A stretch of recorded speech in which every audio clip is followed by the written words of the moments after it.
Price the lord. ದೇವರ ನಾಮಕ್ಕೆ ಸ್ತೋತ್ರವಾಗಲಿ.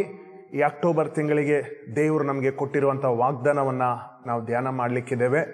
ಒಂದು ವೇಳೆ ನಮ್ಮ ಚಾನಲ್ಗೆ ನೀವು ಹೊಸಬರಾಗಿದ್ದರೆ ನಮ್ಮ ಚಾನಲನ್ನು ಸಬ್ಸ್ಕ್ರೈಬ್ ಮಾಡಿರಿ. ಒಂದು ವೇಳೆ ನಮ್ಮ ಚಾನಲನ್ನು ಸಬ್ಸ್ಕ್ರೈಬ್ ಮಾಡದೆ ನೋಡ್ತಾ ಇದ್ದರೆ ನಮ್ಮ ಚಾನಲನ್ನು ಸಬ್ಸ್ಕ್ರೈಬ್ ಮಾಡಿರಿ. ಕೊನೆವರೆಗೂ ಈ ವಿಡಿಯೋವನ್ನು ನೋಡಿರಿ. ದೇವರು ನಿಮಗೆ ಇಟ್ಟಿರುವಂಥ ಆಶೀರ್ವಾದವನ್ನು ಹೊಂದಿಕೊಳ್ಳ್ರಿ. ಯೇಸುವಿನ ನಾಮಕ್ಕೆ ಮಹಿಮೆ ಆಗಲಿ. ಬನ್ನಿರಿ, ಹಾಗಾದರೆ ದೇವರು ನಮಗೆ ಇಟ್ಟಿರುವಂಥ ವಾಗ್ದಾನ ಏನೆಂಬುದಾಗಿ ನಾವು ನೋಡಿಕೊಳ್ಳೋಣವ. ಅದು 2 ಸಮುವೇಲನ ಪುಸ್ತಕ 6ನೇ ಅಧ್ಯಾಯ 11ನೇ ವಾಕ್ಯವನ್ನು ನಾವು ಓದಿಕೊಳ್ಳೋಣ. ಯೆಹೋವನ ಮಂಜೂಷವು ಗಾತ್ ಊರಿನ ಓಬೇದೇದೋಮನ ಮನೆಯಲ್ಲಿ 3 ತಿಂಗಳು ಇತ್ತು. ಆ ಕಾಲದಲ್ಲಿ ಯೆಹೋವನು ಅವನನ್ನು ಅವನ ಮನೆಯವರನ್ನು ಆಶೀರ್ವದಿಸಿದನು. ಆಮೇನ್. Praise the Lord. ಓಬೇದೇದೋಮನ ಮನೆಯಲ್ಲಿ ದೇವರ ಮಂಜೂಷವು ಇದ್ದ ಕಾರಣ, ದೇವರ ಪ್ರಸನ್ನತೆ ಇದ್ದ ಕಾರಣ ಯೆಹೋವನು ಅವನನ್ನು, ಅವನ ಮನೆಯವರನ್ನು, ಅವನ ಕೆಲಸ ಕಾರ್ಯಗಳನ್ನು, ಅವನು ಮಾಡುವಂಥ ಎಲ್ಲ ಕಾರ್ಯಗಳನ್ನು ಯೆಹೋವನು ಆಶೀರ್ವದಿಸಿದನು ಎಂಬುದಾಗಿ ಹೇಳಿ ನಾವು ನೋಡುತ್ತಾ ಇದ್ದೇವೆ. ಈ ದಿನದಲ್ಲಿ ದೇವರು ನಿಮಗೆ ವಾಗ್ದಾನ ಮಾಡುತ್ತಾ ಇದ್ದಾನೆ. ಈ ಅಕ್ಟೋಬರ್ ತಿಂಗಳ ಮೊದಲುಗೊಂಡು ನಾನು ನಿಮ್ಮನ್ನು, ನಿಮ್ಮ ಕೆಲಸ ಕಾರ್ಯಗಳನ್ನು, ನಿಮ್ಮ ಮನೆಯನ್ನು, ನಿಮ್ಮ ಮಕ್ಕಳನ್ನು, ನಿಮ್ಮ ಕುಟುಂಬವನ್ನು, ನಿಮ್ಮ ಎಲ್ಲ ಕಾರ್ಯಗಳನ್ನು ಕೂಡ ನಾನು ಆಶೀರ್ವದಿಸುತ್ತೇನೆ ಎಂಬುದಾಗಿ ಹೇಳಿ ದೇವರು ನಿಮ್ಮನ್ನು ನೋಡಿ ಹೇಳುವುದನ್ನು ನಾವು ನೋಡುತ್ತಾ ಇದ್ದೇವೆ. ಹೇಗೆ ಓಬೇದೇದೋಮನ ಮನೆಯನ್ನು ಯೆಹೋವನು ಆಶೀರ್ವದಿಸಿದನು, ಅದೇ ರೀತಿಯಾಗಿ ಇವತ್ತು ನಿಮ್ಮ ಮನೆಯನ್ನು ಆಶೀರ್ವದಿಸುವನಾಗಿದ್ದಾನೆ. ಕಾರಣ ಏನು? ಓಬೇದೇದೋಮನು ಆಶೀರ್ವಾದವನ್ನು ಹೊಂದಲಿಕ್ಕೆ ಕಾರಣವೇನು ಎಂಬುದಾಗಿ ಹೇಳಿ ನಾವು ಹುಡುಕುವಾಗ ಅದೇ 11ನೇ ಅಧ್ಯಾಯದ 11ನೇ ವಾಕ್ಯದಲ್ಲಿ ನಾವು ಓದುತ್ತಾ ಇದ್ದೇವೆ. ಓಬೇದೇದೋಮನ ಮನೆಯಲ್ಲಿ ದೇವರ ಮಂಜೂಷ ಇತ್ತು ಎಂಬುದಾಗಿ ಹೇಳಿ ನಾವು ನೋಡುತ್ತಾ ಇದ್ದೇವೆ. ಒಡಂಬಡಿಕೆಯ ಆ ಒಂದು ಪೆಟ್ಟಿಗೆ ಇತ್ತು ಎಂಬುದಾಗಿ ಹೇಳಿ ನಾವು ನೋಡುತ್ತಾ ಇದ್ದೇವೆ. ಈ ದೇವರ ಮಂಜೂಷವು ಎಲ್ಲಿರಬೇಕಾಗಿತ್ತು ಅಂತಂತಂದ್ರೆ ದೇವ ದರ್ಶನ ಗುಡಾರದಲ್ಲಿ ಇರಬೇಕಾಗಿತ್ತು. ನಾವು ಯಾವ ರೀತಿಯಾಗಿ ಆಲಯಕ್ಕೆ ಹೋಗ್ತೇವೆ ಆ ರೀತಿಯಾಗಿ ಇಸ್ರಾಯೇಲರಿಗೆ ಒಂದು ಆಲಯ ಇತ್ತು. ಆ ಆಲಯದೊಳಗೆ ಅದು ಮಹಾಪರಿಶುದ್ಧ ಎನ್ನುವಂಥ ಸ್ಥಳದಲ್ಲಿ ಇರಬೇಕಾಗಿತ್ತು. ಆ ಸ್ಥಳದಲ್ಲಿ ಈ ಮಂಜೂಷ ಇಡಲ್ಪಡಬೇಕಾಗಿತ್ತು.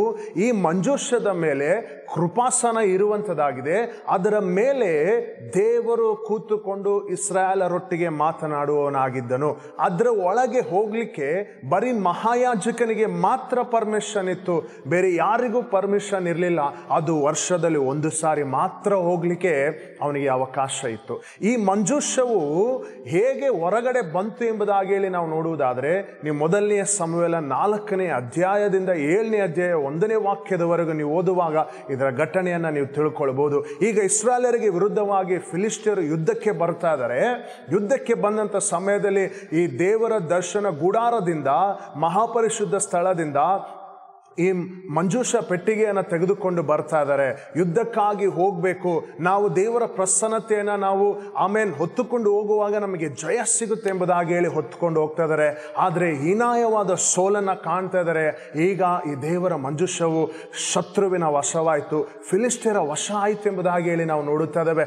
ದೇವರ ಪ್ರಸನ್ನತೆಯು ಇಸ್ರಾಯೇಲರ ದೇಶವನ್ನು ಬಿಟ್ಟು ಶತ್ರುವಿನ ದೇಶಕ್ಕೆ ಹೋಗ್ತದೆ. ಈಗ ಈ ಮಂಜೂಷ ಪೆಟ್ಟಿಗೆ ಫಿಲಿಸ್ಟಿಯರ ದೇಶದಲ್ಲಿದೆ.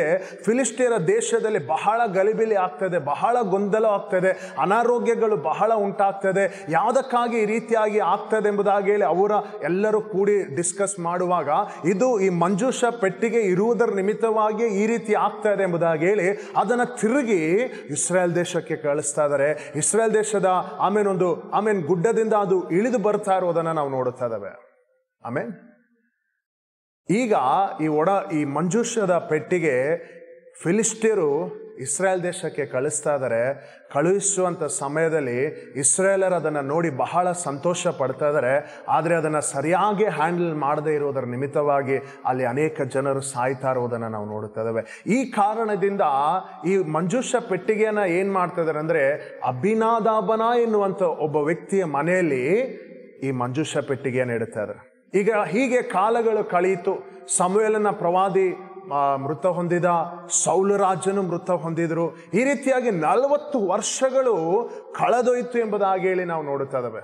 40 ವರ್ಷ ಕಳೆದು ಹೋದ್ರೂ ಕೂಡ ಈ ಮಂಜೂಷದ ಪೆಟ್ಟಿಗೆ ಅಭಿನಾದಾಬನ ಮನೆಯಲ್ಲೇ ಇರುವುದನ್ನು ನಾವು ನೋಡುತ್ತಾ ಇದ್ದೇವೆ. ಈಗ ದಾವೀದನ ಅರಸನ ಸ್ಥಾನಕ್ಕೆ ಬಂದಿದ್ದಾನೆ. ಈಗ ಇಸ್ರೇಲರಿಂದ ಮರೆಯಲ್ಪಟ್ಟಂತ ಈ ಮಂಜೂಷ ಪೆಟ್ಟಿಗೆನ ತಿರುಗಿ ನಾನಿರುವಂಥ ಸ್ಥಳಕ್ಕೆ ತರಬೇಕೆಂಬುದಾಗಿ ಹೇಳಿ ದಾವೀದನು ಪ್ರಯಾಸ ಪಡ್ತಾ ಇದ್ದಾನೆ. ಅದೇ ಈ 6ನೇ ಅಧ್ಯಾಯದಲ್ಲಿ ನಾವು ನೋಡುತ್ತಾ ಇದ್ದಾವೆ. ನೀವು ಮತ್ತೊಂದು ಸಾರಿ ಈ ವಿಡಿಯೋನ ನೋಡಿ ಮುಗಿದ ಮೇಲೆ ಈ 6ನೇ ಅಧ್ಯಾಯವನ್ನು ನೀವು ಓದಿ ನೋಡ್ರಿ. ಈ ಅಭಿನಾದಾಬನ ಮನೆಯಿಂದ ಈಗ ತಾನಿರುವಂಥ ಸ್ಥಳಕ್ಕೆ, ಅಂದರೆ ದೇವ ದರ್ಶನದ ಗುಡಾರಕ್ಕೆ ಇದನ್ನು ತೆಗೆದುಕೊಂಡು ಹೋಗ್ಬೇಕಂತೇಳಿ ಪ್ರಯಾಸ ಪಡ್ತಾ ಇದ್ದಾನೆ. ಅಲ್ಲಿ ಕೂಡ ಅವನು ಫೇಲ್ಯೂರನ್ನು ಕಾಣುವುದನ್ನು ನಾವು ನೋಡ್ತಾ ಇದ್ದೇವೆ. ದಾವೀದನು ಫೇಲ್ಯೂರನ್ನು ಕಾಣ್ತಾ ಇದ್ದಾನೆ. ಈಗ ಫೇಲ್ಯೂರನ್ನು ಕಂಡದ ನಿಮಿತ್ತವಾಗಿ ಇನ್ನು ಮುಂದೆ ಇದನ್ನು ನಾನು ತೆಗೆದುಕೊಂಡು ಹೋಗೋಕ್ಕಾಗಲ್ಲ ಎಂಬುದಾಗಿ ಹೇಳಿ ಓಬೇದೇದೋಮನ ಮನೆಗೆ ಇದನ್ನು ಕಳಿಸಿ ಬಿಡುವುದನ್ನು ನಾವು ನೋಡುತ್ತಾ ಇದ್ದೇವೆ. ಇಷ್ಟು ದಿನಗಳ ಕಾಲ ದೇವರ ಪ್ರಸನ್ನತೆಯನ್ನು ಮರೆತಿದ್ರು, ಇಷ್ಟು ದಿನ ಕಾಲ ಈ ದೇವರ ಮಂಜೂಷವನ್ನು ಮರೆತಿದ್ರು, ಇದರಲ್ಲಿ ಮಾಡಬೇಕಾದಂಥ ಸೇವೆಯನ್ನು ಮಾಡದೆ ಮರೆತಿದ್ರು ಎಂಬುದಾಗಿ ಹೇಳಿ ನಾವು ನೋಡುತ್ತಾ ಇದ್ದೇವೆ. ಆದರೆ ದಾವೀದನು ಇದನ್ನು ತನ್ನ ದೇಶಕ್ಕೆ ತೆಗೆದುಕೊಂಡು ಹೋಗ್ಬೇಕೆಂಬುದಾಗಿ ಪ್ರಯಾಸ ಪಟ್ಟರು ಕೂಡ ಆ ಪ್ರಯಾಸ ವ್ಯರ್ಥ ಆಯಿತು ಎಂಬುದಾಗಿ ಹೇಳಿ ನಾವು ನೋಡುತ್ತಾ ಇದ್ದೇವೆ. ಒಂದು ವೇಳೆ ಈ 9 ತಿಂಗಳುಗಳ ಕಾಲ ನಾವು ಅನೇಕ ರೀತಿಯಂಥ ಪ್ರಯಾಸಗಳನ್ನು ಪಟ್ಟು ಅನೇಕ ರೀತಿಯಂಥ ಕಾರ್ಯಗಳನ್ನು ನಾವು ಮಾಡಿದರೂ ಕೂಡ ನಮ್ಮ ಜೀವಿತದಲ್ಲಿ, ನಮ್ಮ ಕುಟುಂಬದಲ್ಲಿ ಫೇಲ್ಯೂರನ್ನು ನಾವು ಕಂಡಿರಬಹುದು.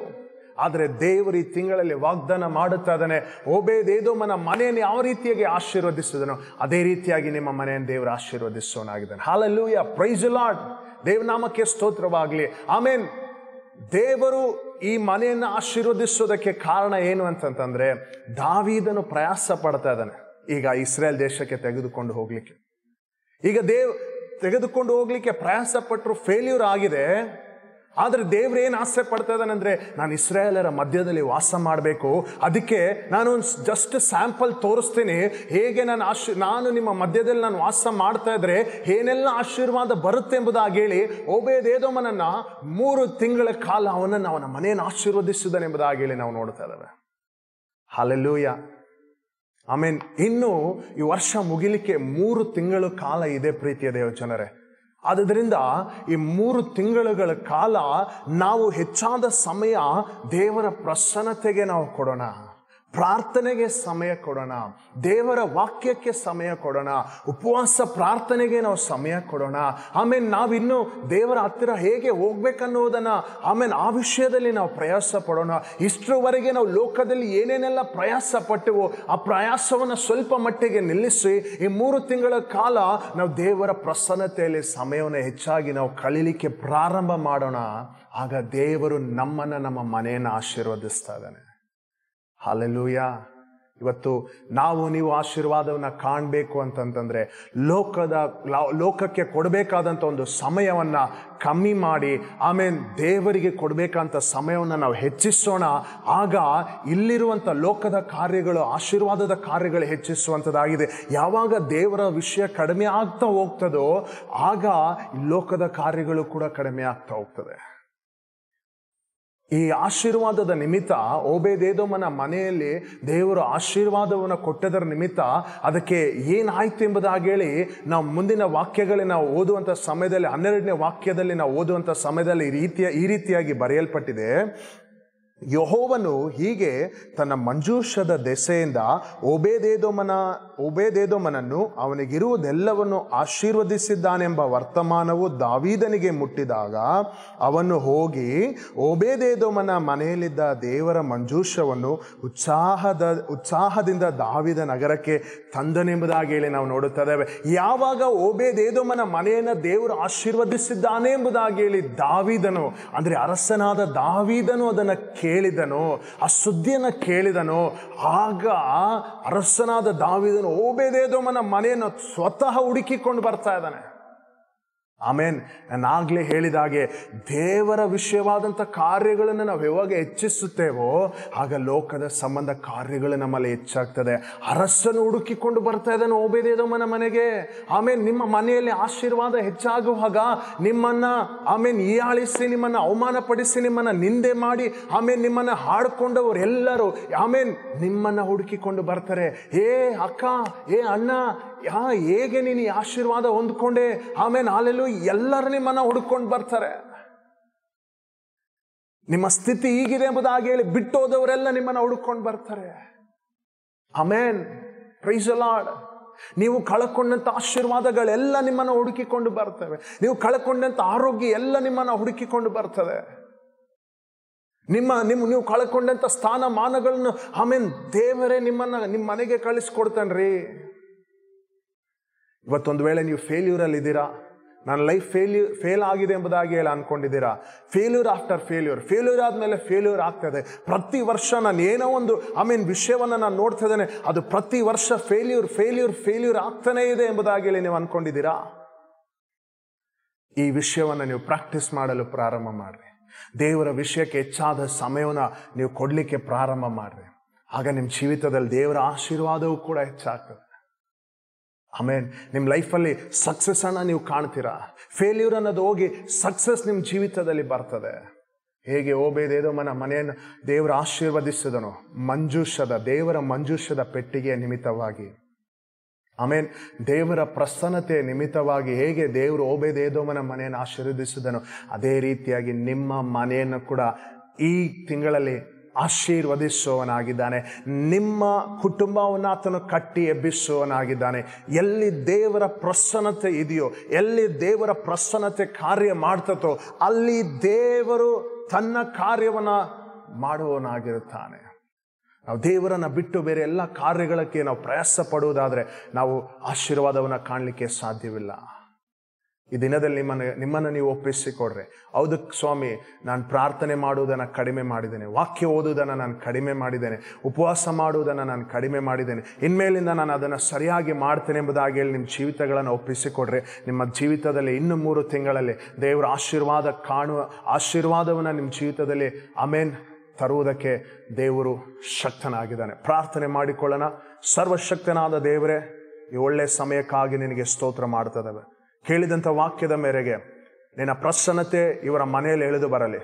ಅಪ್ಪ, ನೀನು ದೇವರ ಈ ಮಂಜೂಷದ ಪೆಟ್ಟಿಗೆ ನಿಮಿತ್ತ ಓಬೇದೇದೋಮನ ಮನೆಯನ್ನು ನೀನು ಆಶೀರ್ವದಿಸಿದೆಯಲ್ಲ, ಅದೇ ರೀತಿಯಾಗಿ ನಿನ್ನ ಮಕ್ಕಳನ್ನು ಆಶೀರ್ವದಿಸು ಕರ್ತನೆ. ಈ ಆಶೀರ್ವಾದವನ್ನು ಈ ಆಶೀರ್ವಾದದ ಸುದ್ದಿಯನ್ನು ಕೇಳಿ ಅರಸನಾದ ದಾವೀದನು ಓಬೇದೇದೋಮನನ್ನು ಹುಡುಕಿಕೊಂಡು ಬಂದನು ಕರ್ತನೆ. ಅದೇ ರೀತಿಯಾಗಿ ಇವರ ಮನೆಯಲ್ಲಿ ಆಶೀರ್ವಾದವನ್ನು ಹೆಚ್ಚುವುದನ್ನು ನೋಡಿ ಇವರನ್ನ ಬಿಟ್ಟು ಇವರನ್ನು ಅವಮಾನ ಪಡಿಸಿ ಹೋದವರು ಕರ್ತನೆ ಸ್ವಾಮಿ ಹಿಂತಿರುಗಿ ಬಂದು ಕರ್ತನೆ ಸ್ವಾಮಿ ಹಾಲೆಲ್ಲೂಯಾ ಇವರೊಟ್ಟಿಗೆ ಸಮಾಧಾನ ಆಗುವಂತೆ ರೀತಿಯಲ್ಲಿ ನೀನು ಕಾರ್ಯ ಮಾಡು ಕರ್ತನೆ. ಕಳಕೊಂಡಂತ ಆಶೀರ್ವಾದಗಳು ತಿರುಗಿ ಸಿಗಲಿ ಕರ್ತನೆ ಸ್ವಾಮಿ. ಕಳಕೊಂಡಂತ ಆರೋಗ್ಯ ಇವರ ಮನೆಗೆ ಬರಲಿ ಯೇಸುವಿನ ನಾಮದಲ್ಲಿ. ಪರಿಶುದ್ಧಾತ್ಮ ದೇವರ ಶಕ್ತಿ ಇವರ ಮನೆಗಳಲ್ಲಿ, ಇವರ ಜೀವಿತಗಳಲ್ಲಿ ಇಳಿದು ಬರಲಿ ಕರ್ತನೆ ಸ್ವಾಮಿ. ಫೇಲ್ಯೂರ್ ಆಫ್ಟರ್ ಫೇಲ್ಯೂರ್ ಎಂಬುದಾಗಿ ಹೇಳಿ ಅವರ ಜೀವಿತಗಳಲ್ಲಿ ಹೇಳ್ತಾ ಇದ್ದಾರೆ ಏನೋ ಕರ್ತನೆ. ಪರಿಶುದ್ಧಾತ್ಮ ದೇವರ ಪ್ರಸನ್ನತೆ ಕರ್ತನೆ ಇವತ್ತು ಇವರ ಜೀವಿತಗಳನ್ನು ಮುಟ್ಟಿ ಸಕ್ಸಸ್ ಕಾಣುವುದಕ್ಕೆ ನೀನು ಸಹಾಯ ಮಾಡೆಂಬುದಾಗಿ ಹೇಳಿ ನಾನು ಪ್ರಾರ್ಥಿಸ್ತಾ ಇದ್ದೇನೆ. ಪ್ರತಿಯೊಬ್ಬರಿಗೂ ಒಳ್ಳೆ ಆರೋಗ್ಯ ಕೊಡು. ಸಣ್ಣವರಿಂದ ದೊಡ್ಡವರವರೆಗೂ ಕರ್ತನೆ ನೀನು ಎಲ್ಲರನ್ನು ಆಶೀರ್ವದಿಸೆಂಬುದಾಗಿ ಹೇಳಿ ನಾನು ಪ್ರಾರ್ಥಿಸ್ತಾ ಇದ್ದೇನೆ. ಯಾರ್ಯಾರು ಕರ್ತನೆ ಸ್ವಾಮಿ ಕರ್ತನೆ ಈ ವಿಡಿಯೋವನ್ನು ನೋಡಿ ಆಶೀರ್ವಾದವನ್ನು ಹೊಂದಿದ್ದಾರೋ ಅವರೆಲ್ಲರಿಗೂ ಕೂಡ ಕರ್ತನೆ ಇನ್ನೂ ಮಹಿಮೆಯಾದ ಕಾರ್ಯಗಳನ್ನು ಮಾಡೆಂಬುದಾಗಿ ಹೇಳಿ ಪ್ರಾರ್ಥಿಸ್ತಾ ಯೇಸುವಿನ ನಾಮದಲ್ಲಿ ಬೇಡಿ ಹೊಂದಿದ್ದೇನೆ ಸ್ವಾಮಿ. ಆಮೇನ್. Praise the Lord. ದೇವರು ನಿಮ್ಮನ್ನು ಆಶೀರ್ವದಿಸಲಿ. ಒಂದು ವೇಳೆ ಈ ವಿಡಿಯೋ ಲೈಕ್ ಆದರೆ ಇನ್ನು ಅನೇಕರಿಗೆ ಶೇರ್ ಮಾಡ್ರಿ, ನಮ್ಮ ವಿಡಿಯೋನ ಲೈಕ್ ಮಾಡ್ರಿ. ದೇವರು ನಿಮ್ಮನ್ನು ಆಶೀರ್ವದಿಸಲಿ. God bless you.